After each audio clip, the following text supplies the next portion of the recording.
Hi everyone, welcome back to PRP డియో reviews. And morning నేను ఒక మూవీ చూశాను భయ్య, సుందరకాండ అని. మన నారా రోహిత్ గారు యాక్ట్ చేసిన మూవీ ఓటీటీలోకి వచ్చింది, హాట్స్టార్లో ఉంది. సో ఫిలిం చూసాక నా ఒపీనియన్ చెప్పాలంటే నాకైతే బాగా నచ్చింది. మంచి clean fun and family entertainer. ఇక స్టోరీ వైజ్గా మాట్లాడుకుంటే మాత్రం ఇందులో నారా రోహిత్ గారు 30 years వచ్చిన బ్యాచులర్ కుర్రాడ్లో యాక్ట్ చేశారు. అతనికి మ్యారేజ్ చేసుకోవాలి అంటే అమ్మాయిలో ఒక 5 నాన్ నెగోషియబుల్ సెట్స్ చేసుకుంటాడు. అంటే అవి మ్యాచ్ అయినప్పుడే ఆ అమ్మాయిని పెళ్లి చేసుకుందామని అనుకుంటాడు. అలాంటి టైంలో కాలేజ్ చదువుకునే అమ్మాయి ఐరా అనే అమ్మాయి మన హీరో లైఫ్లోకి ఎంటర్ అవ్వడం జరుగుతుంది. సో ఇనిషియల్గా వాళ్ళ జర్నీ స్టార్ట్ అవ్వగానే మన హీరో ఏవైతే నాన్ నెగోషియబుల్ సెట్ చేసుకుంటాడో 5, ఆ 5 థింగ్స్ హీరోయిన్తో మ్యాచ్ అయిపోతాయి. సో మనోడు కూడా ఇక అన్ని మార్క్ చేసుకుంటాడు, 5 థింగ్స్ అవన్నీ మ్యాచ్ అవుతున్నాయని. బట్ కరెక్ట్ ఇక పెళ్ళి టైం వచ్చేసరికి మన హీరో లైఫ్లో ఒక చిన్న ట్విస్ట్ ఎంటర్ అవుతుంది భయ్య. ఆమెనే శ్రీదేవి విజయ్ కుమార్. సో ఆ అమ్మాయి వాళ్ళ మదర్ క్యారెక్టర్లో మన శ్రీదేవి విజయ్ కుమార్ గారు యాక్ట్ చేశారు. సో ఇక్కడ హీరోయిన్ వాళ్ళ మదర్ వచ్చేసి శ్రీదేవి విజయ్ కుమార్. సో ఇక్కడ హీరోకు అండ్ హీరోయిన్ వాళ్ళ మదర్కి శ్రీదేవికి పాస్ట్లో ఒక కనెక్షన్ ఉంటే చాలా క్రేజీగా ఉంటుంది. సో ఈ యాంగిల్తోనే మూవీకి మంచి కాన్ఫ్లిక్ట్ వస్తుంది ఇంటర్వెల్ వరకు.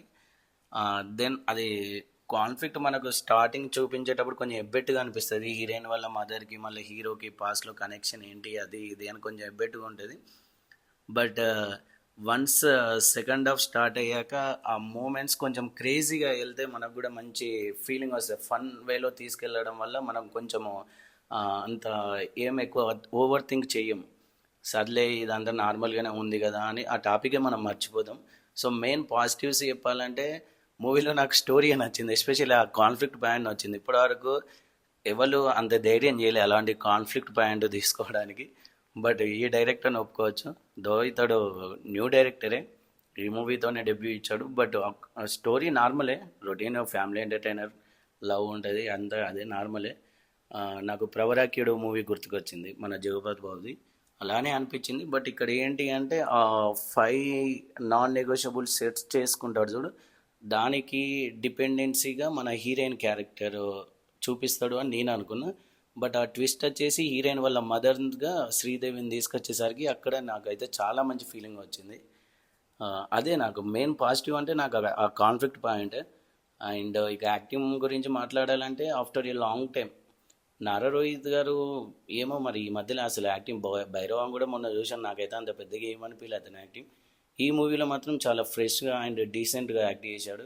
కామెడీ టైమింగ్ కూడా మంచి పర్ఫెక్ట్గా సెట్ అయిపోయింది. మళ్ళీ హీరోయిన్ గురించి చెప్పాలి అంటే ఓకే, లుక్స్ బాగున్నాయి అండ్ యాక్టింగ్ కూడా ఓకేలానే ఉంది. మెయిన్ హైలైట్ ఎవరు అంటే సినిమాలో మనకి శ్రీదేవి అండ్ సత్య కామెడీ ఒక సైడ్ మంచి, అతను మనకు స్క్రీన్ మీద కనబడిన ప్రతిసారి ఆటోమేటిక్గా మనం నవ్వుకుంటాం అంతే. ఇంకా అది ఇక హైలైట్ ఎవరు అంటే శ్రీదేవి విజయ్ కుమార్. నాకైతే ఆమె యాక్టింగ్ ఒకప్పుడు నచ్చకపోయేది నా చిన్నప్పుడు. ఆ తరుణ్తోని వీళ్ళతో సినిమాలు తీసినప్పుడు అంత లవ్ మూవీస్ ఉండేది, ఏవో ఏడుబొట్టు సాంగ్లు ఉండేది. నాకైతే అప్పట్లో ఆ హీరోయిన్ నచ్చకపోయేది. బట్ ఈ మూవీలో maybe after a long time చూడడం వల్లనో ఎందుకో మరి ఈ మూవీలో కూడా ఆమెను చూపించిన ఆ లుక్స్ కూడా చాలా ఫ్రెష్గా ఉంది.